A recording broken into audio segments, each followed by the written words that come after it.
Hari Om and welcome to Living Ramayana, the podcast where we explore the epic tale of the Ramayana and its significance and application to our day-to-day lives.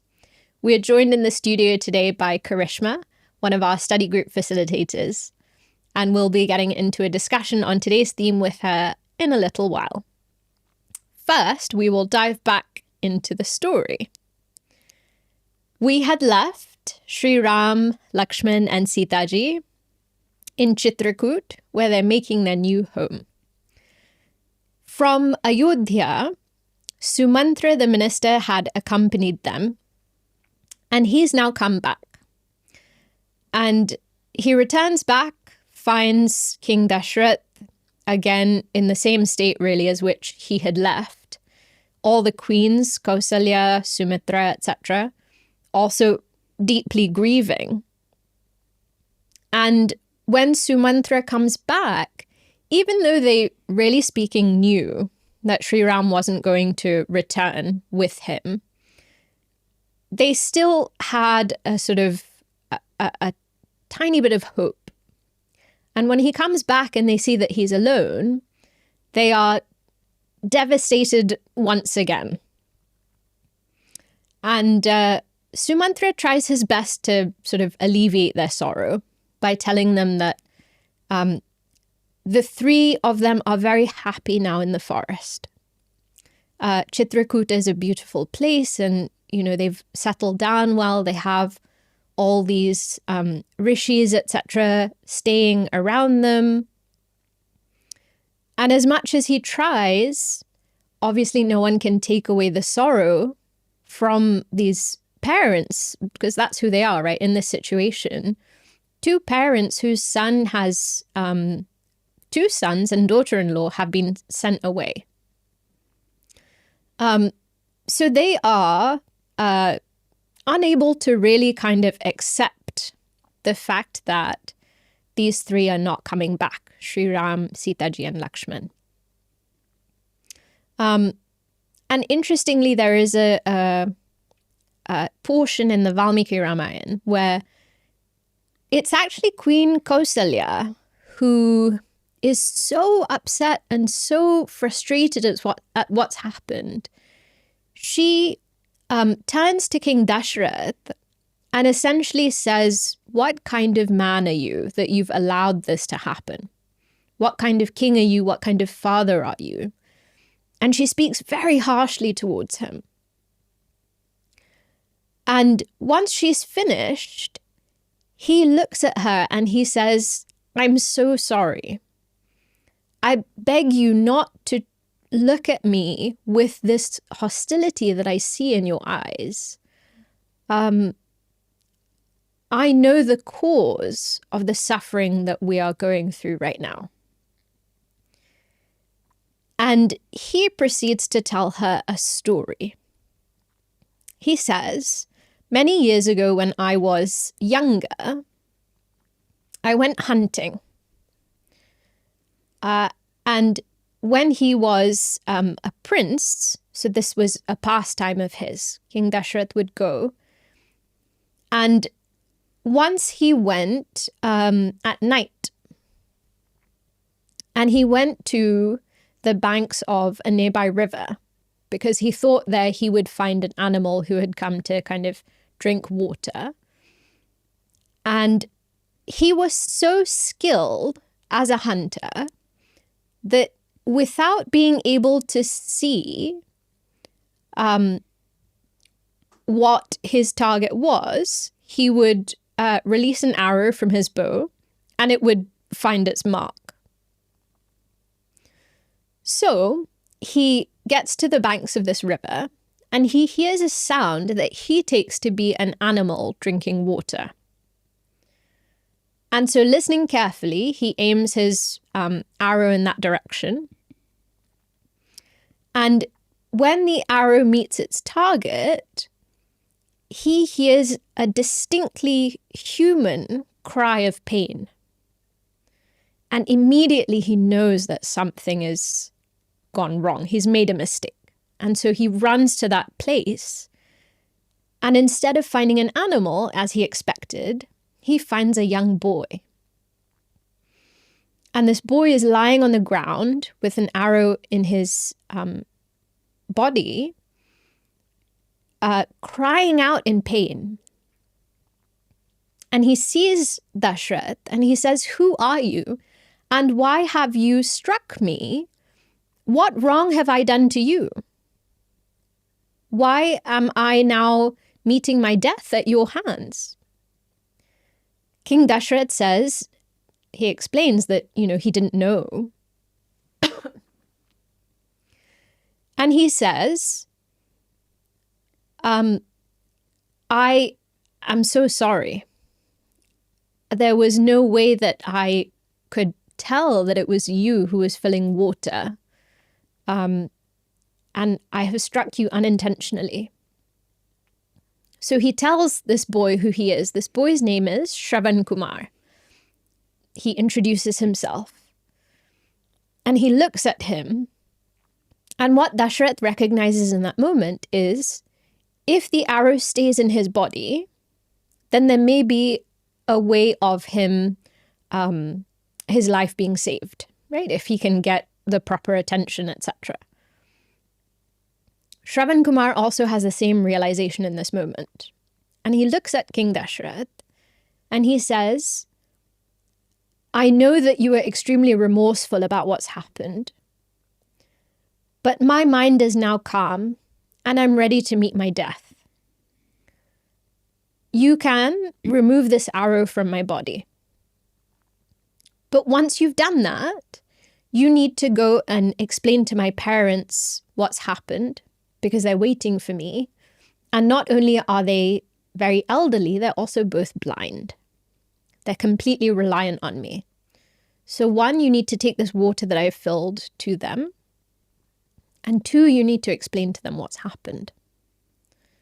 So he removes the arrow from Shravan Kumar's body. And he follows his directions to find Shravan Kumar's parents. Hearing King Dashrath's footsteps, Shravan Kumar's father calls out and says, "Oh son, why have you taken so long? Your mother and I have been waiting for you." And King Dashrath hesitates because he knows that he's not the one who these parents are expecting.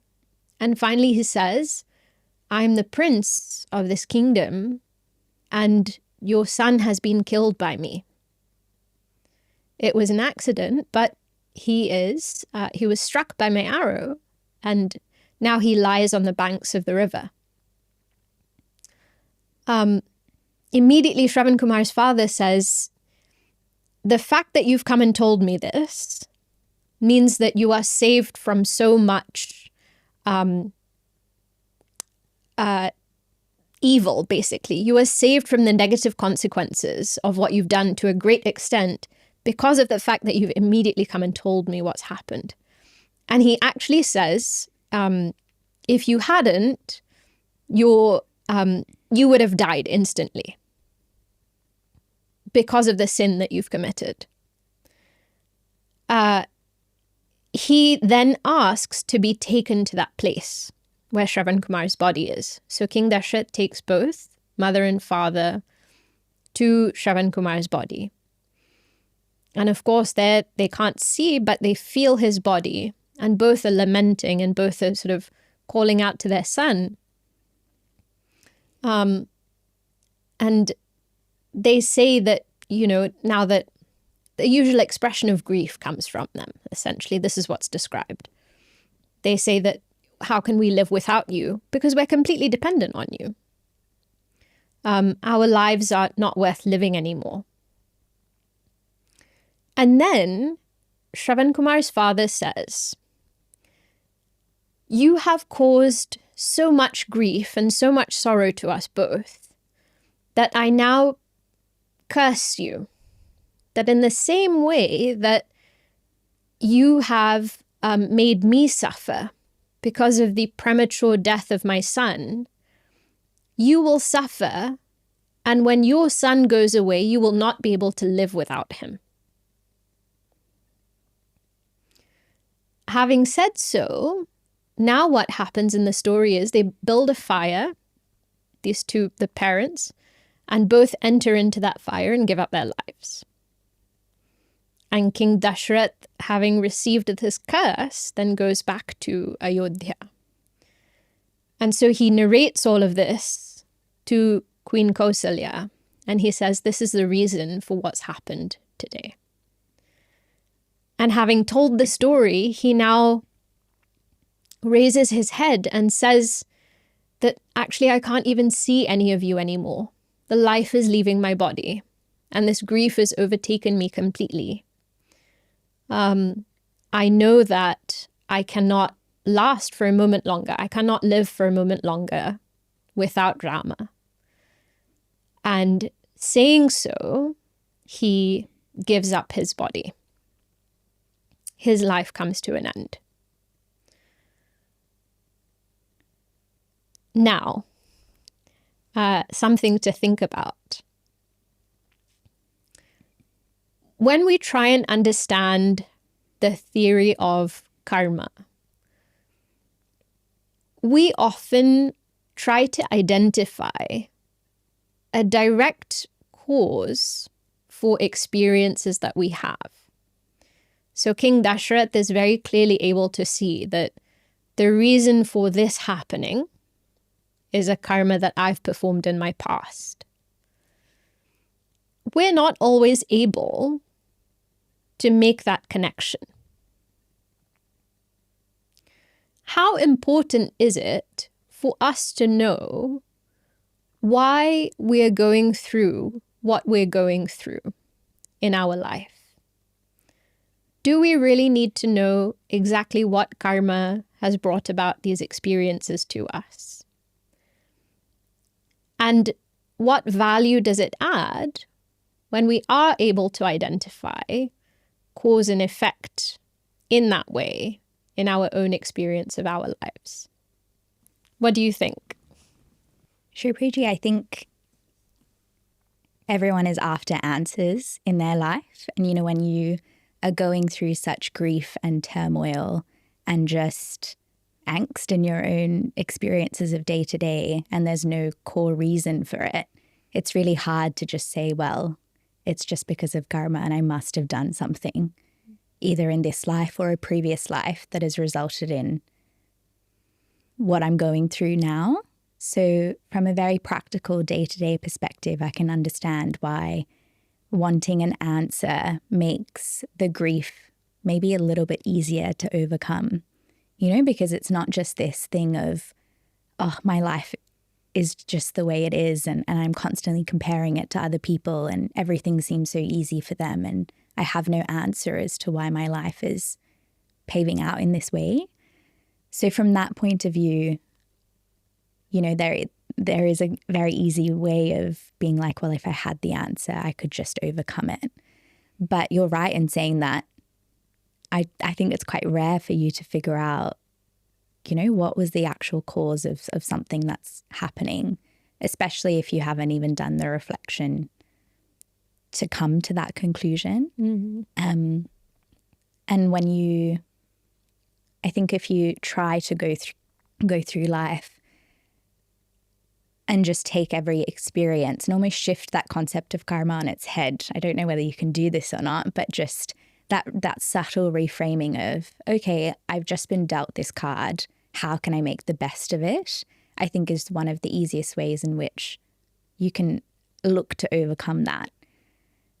But I think that takes a lot of mental resilience. And so even coming to that conclusion, like how does someone even start with that, of just saying, okay, this is what life is. How can I make the best of it? Because sometimes it feels like life is working against you.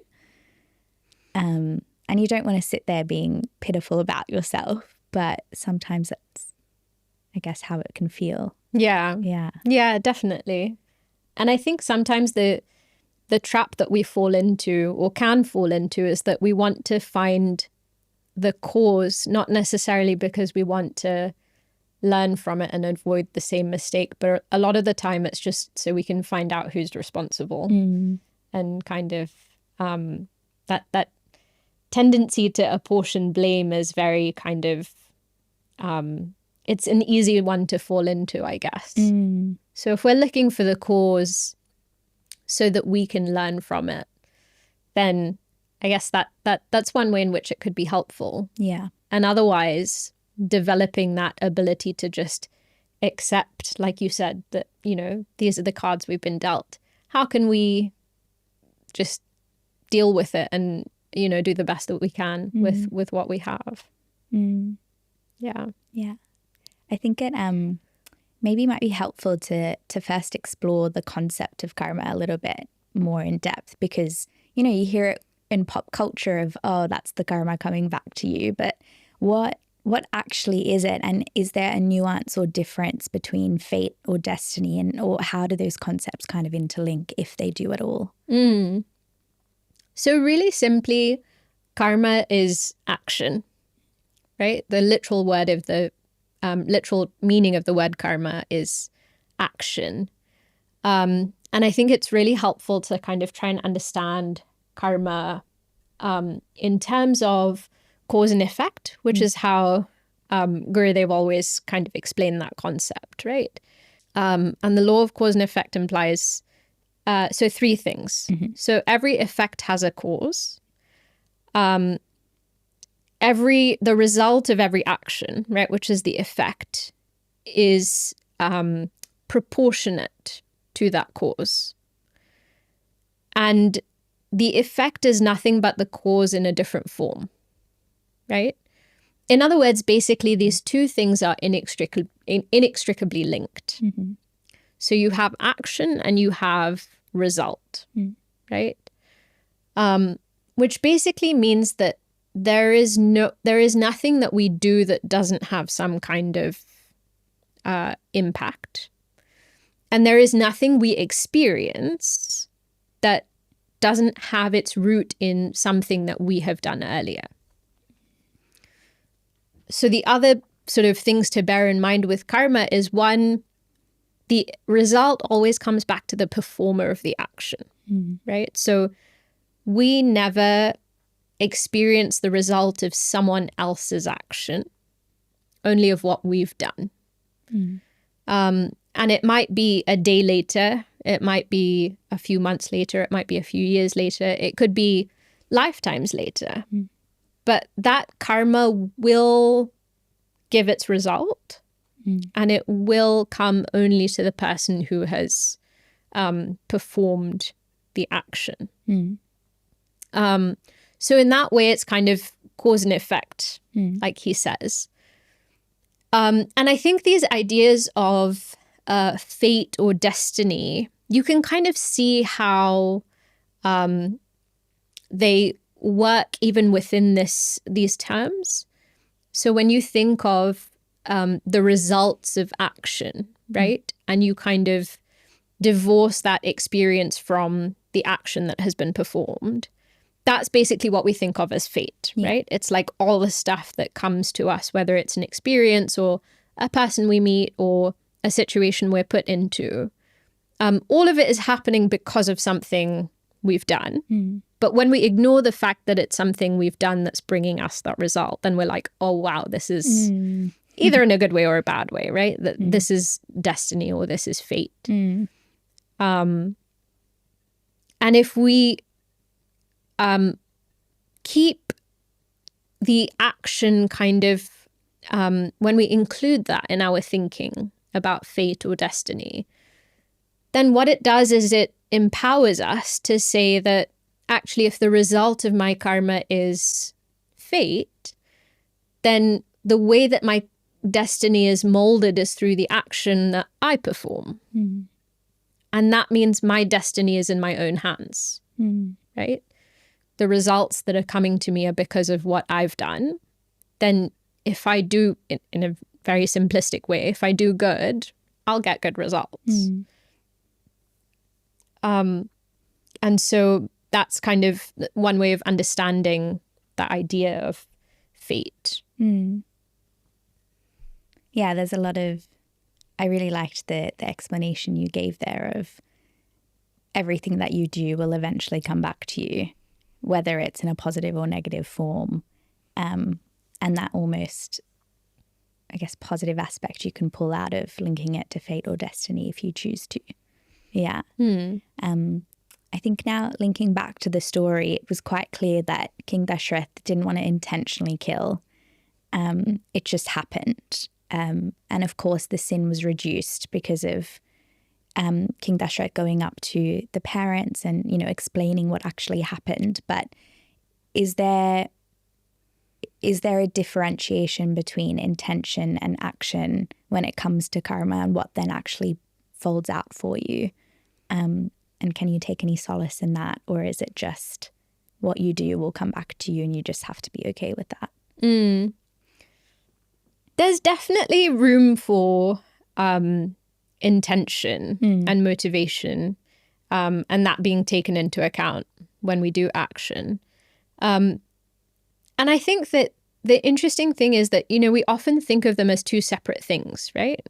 Like there's my intention and then there's my action. And we have a tendency to kind of separate them.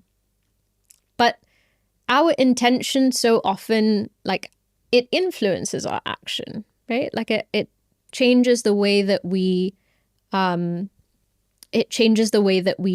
do what we're doing.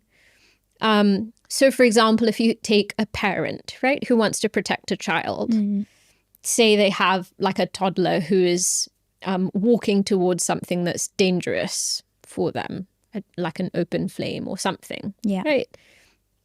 So if a parent is kind of, you know, if a child is just about to touch like the open flame of a candle or something, and the parent only sees literally the second before, then there might be like, if to someone else who's watching, there might be like a touch of violence in the way the parent pulls that child back, right? Like it's not done in a soft way, as much as people love to do like gentle parenting and all that stuff, right? They're going to pull the child back to save them from danger.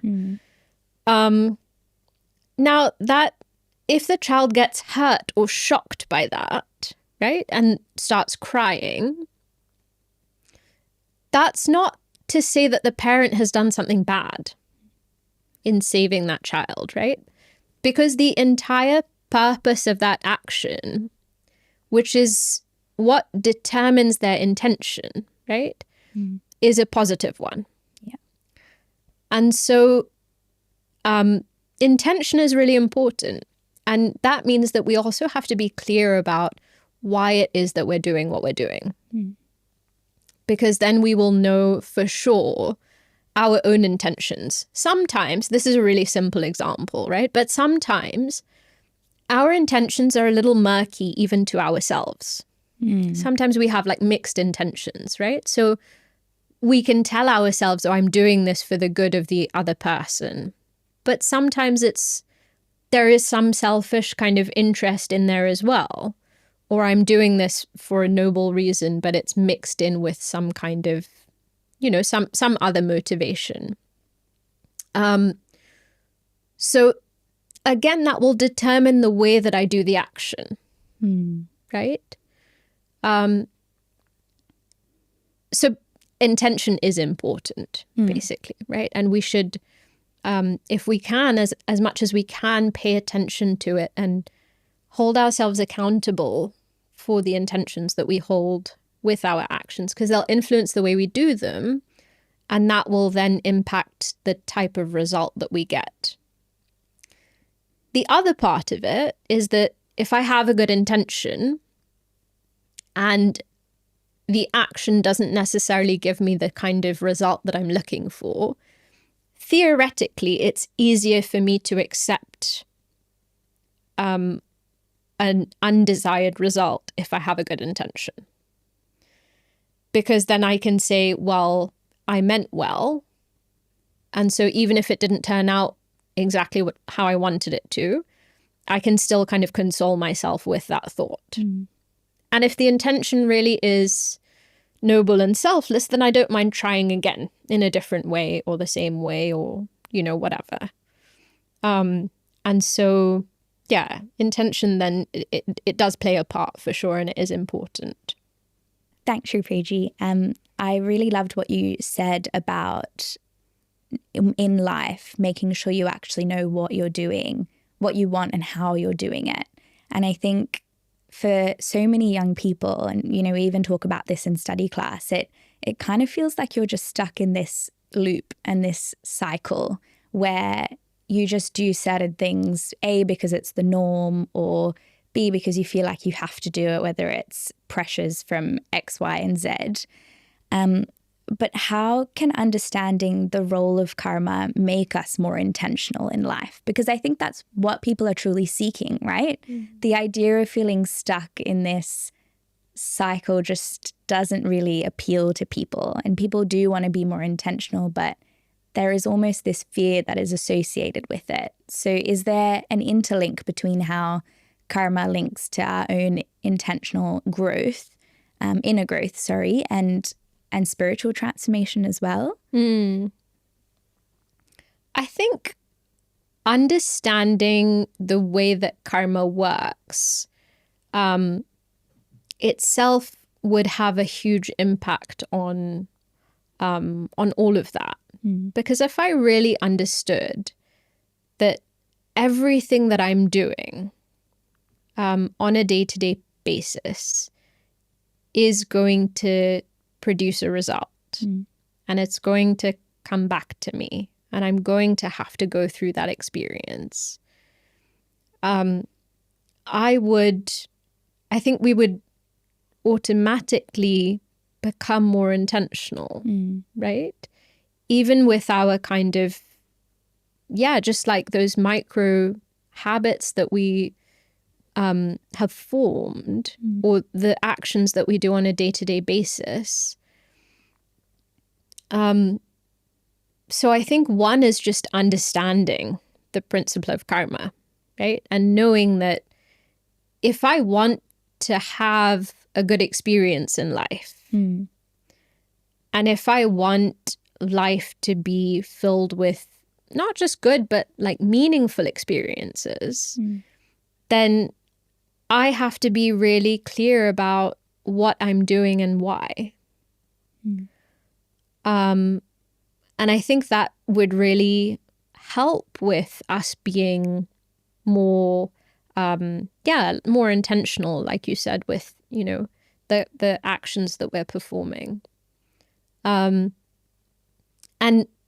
that awareness itself is such a great gateway into spiritual transformation, because the kind of foundation of, or the starting point of spiritual growth is developing self-awareness, right? It's getting to know ourselves, our own mind, the way it works, why it does the things that it does, right? Like why we have the habits that we have, and recognizing whether those things are, they're patterns or thoughts or desires that we want or not. And so when we start to become aware of our actions, we also start to become aware of our thoughts, right? And our intention, our desire. And that then leads to, or can lead to, self-awareness, but also kind of self-inquiry in a broader sense, right? And just then really trying to understand who we are, and how we can grow as people, but also really just to understand ourselves. Yeah. I guess my next question is with that point that you raised about the being on the path of more self-awareness and inquiry and understanding who you truly are. Like we discussed first, you're obviously bound by the past karma that you've experienced in your life, and it's going to come back to you. And when you're on this path, you're trying so hard, whether you're trying to change something as simple as going to the gym every day or trying to become a more positive person in life. How can you balance between accepting that karma is going to come and also making an effort to change your future? I think it's the first that then helps us to be more to put forth more effort for the second, right? Like when I know that, okay, the result of whatever I've done is going to come to me, then that in a way reinforces the fact that I really need to, if I want a different future, then I really need to change the way, if I want it to be different, right? Then I need to change the way I'm doing things now. And that you can see even like on a day-to-day basis, right? Like if I do something today that I am going to suffer for tomorrow, right? Not suffer for in like a major way, right? But if I don't know, say I'm lactose intolerant but I really feel like eating a pizza. So I eat a pizza today. I know I'm going to suffer for it tomorrow, right?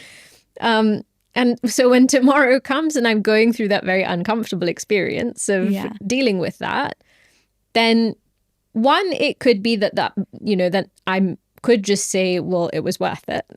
And so I don't mind doing that. Or actually, relative to what I experienced yesterday, this really isn't worth it. I need to make sure the next time that I feel like eating a pizza, I remind myself of this experience and I make a different choice. Yeah. So I think that developing that, the thing is, whether or not we accept, right, that the result of this karma is going to come to me, it's going to come regardless. Yeah. Right? Like whether or not I accept that this is the result of something I've done, it is, and I'm going to have to experience it, right? Accepting that it's the result of something I've done is only going to help me because it's putting me on a more even footing with my karma or with my experiences, right? Whereas if I don't accept that, then I'm a victim of circumstance, right? And things are happening and I just have to kind of accept and deal with whatever comes to me. And I have no real power. So I think that acceptance is a really powerful tool to then make us feel that we, not just make us feel, but actually show us that we have more agency, right? That we're not just suffering some random consequence, but actually, if we want things to be different, we can change. We can change what we do, but we can also change our mindset, right? And that's even more powerful. So, for sure, I think those two things can go together. I really liked the point about actually when you see it more holistically, when you try to put the self-effort in, it's only for your own betterment, and how you actually do have agency if you choose to see it in that light. Yeah. I think what I'm thinking now, at least, is if I just do good in my life, like every single day, everything will just be hunky-dory, easy peasy for the rest of my life, And I think a lot of people, I hope a lot of people also think like that, right? I do good, good will come to me. Is that actually how it works? Or are we just a bit deluded there? What a great state of delusion to live in. A goodness cycle. Yeah. Yes and no. Because I will, from today, if I choose to just do good, right, then I'm influencing my future in a really positive way. Yeah. But if from the past, I don't know, 100 lifetimes until yesterday, I was doing some good, but also some not so good. Yeah. I'm still going to have to experience the results of all of those actions. Some of which I probably already have experienced. Yeah. But some of which I may not have. And so even if from today I am like the most angelic person in the world and I'm kind to everyone and I'm only doing good. Yeah. I still probably have to experience some negative results of some karma that I've done in the past. Right? And that's the thing, like we were saying at the beginning, we just don't know all the time. But the thing is, if I decide to be good, then that deciding to be good can also include not only the actions I'm doing, but the way that I respond to my experiences. In which case, yes, then everything is hunky-dory.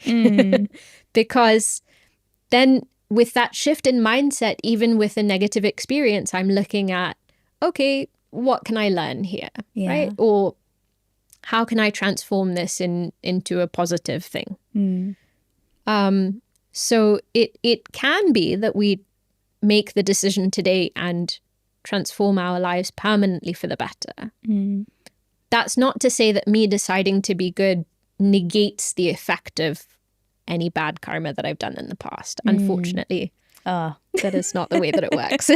Man.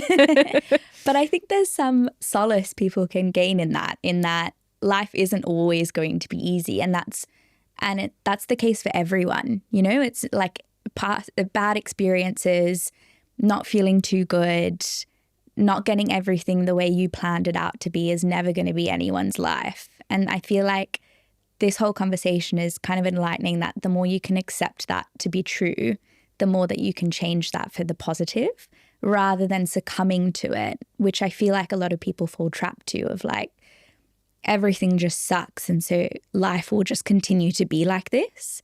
So there's almost this empowering glaze that you can put over karma if you choose to see it like that. But you do have to be quite intentional with it.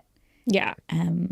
So yeah, I guess you can see it more positively if you choose to. Yeah, definitely. Yeah. And that's the thing. It's a choice that we have to make, right? Yeah.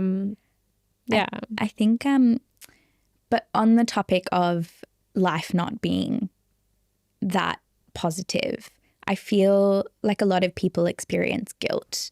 And guilt is such a heavy, deep emotion and feeling that can almost feel like it never passes, right? Because your mind is constantly thinking about a past experience that was either intentional or unintentional that has created X, Y, and Z in your life. And even other people around you have had to suffer as a result of it. And you can feel guilt for lifetimes, you know, like it can just keep coming back to you. So is there a way in which understanding karma can help you make peace with a past mistake or something that you regret? I think extending our understanding of karma to the subtler layer of what drives our action.